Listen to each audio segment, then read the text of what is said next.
Good morning, students. In the previous session, we were talking about the basic aggregates related to national income accounting.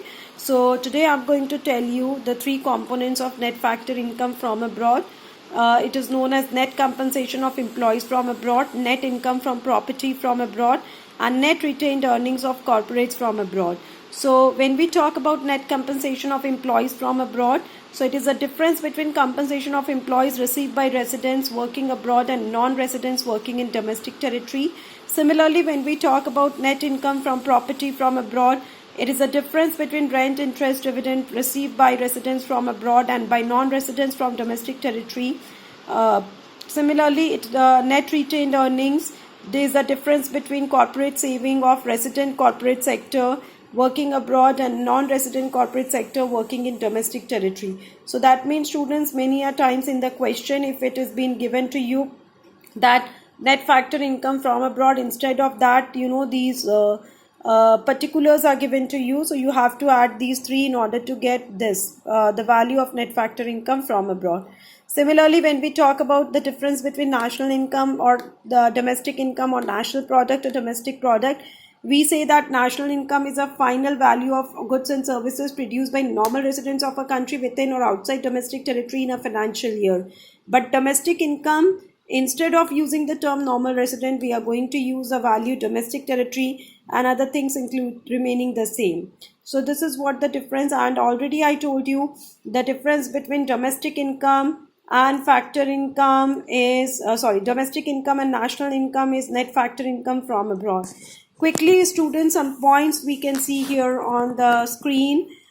Which one I'm going to read out this question, which of the following are covered under the domestic territory of India? So we need to understand this. An Indian company in London. So that Indian company is situated in London. So it is not the domestic territory of India, rather it is the domestic territory of London. Microsoft Office in India. So the situation of Microsoft Office is in India, so it is a domestic product or the domestic territory of India. Company in India owned by Japanese. Now the company is located in India, but it is owned by Japanese, so it will be the domestic territory of India. Office of Reliance Industries in New York will not be the domestic territory of India. Branch of Foreign Bank in India, the location is in India, so it will be the domestic territory of India. Indian Embassy in Japan will be the domestic territory of India and not of Japan, because embassy was an exception case, as I already told you. Branch of State Bank of India in China will be the domestic territory of China and not of India. Russian Embassy in India will be the domestic territory of Russia and not of India. Tata rented its building to Google in America. Now, the building which is rented to Google by Tata, the location is in America, so it will be the domestic territory of America and not of India. Now we talk about which of the following is factor income from abroad for Indian residents and why. Profits of a foreign bank with a branch at Bombay.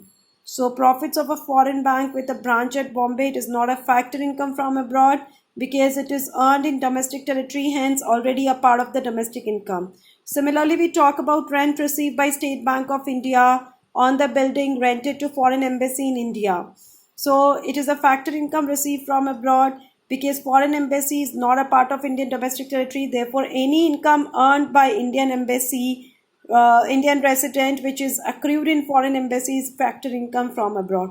Similarly, students, we talk about the third point, salary paid to the Indian High Commissioner in London by the government of India. So it is also not the factor income from abroad, since Indian High Commission in London is a part of domestic territory of India. Therefore, any income accrued there is a part of domestic income of India.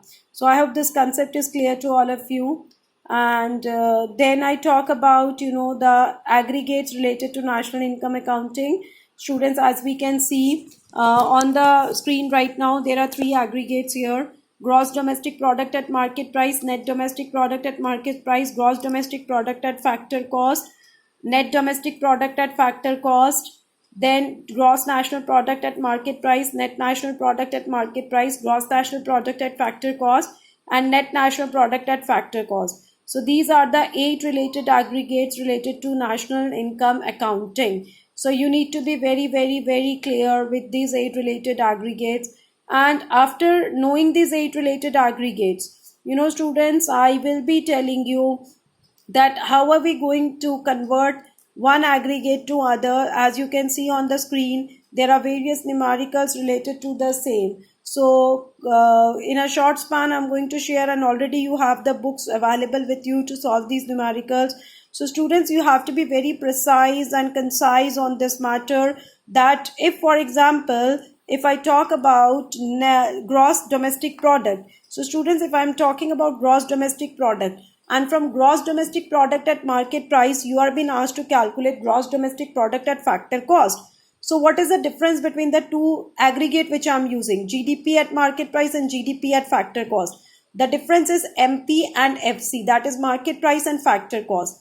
And what is the difference between market price and factor cost? That is net indirect tax. So if you have to find out GDP at factor cost from GDP at market price, so you are going to subtract NIT in order to get GDP at FC from GDP at NP. So students, in the next session, I'm going to show you how we calculate or how we do it away from one variable to another. So I'm going to explain you this very well in the next session with the help of a flow chart here, with the help of two circles, wherein one will be related to the domestic aggregate and the other one will be related to national aggregate. So this will be explained to you very well, and then certain numericals you have to do, and thereafter we are going to study the measures of national income accounting. Thank you so much.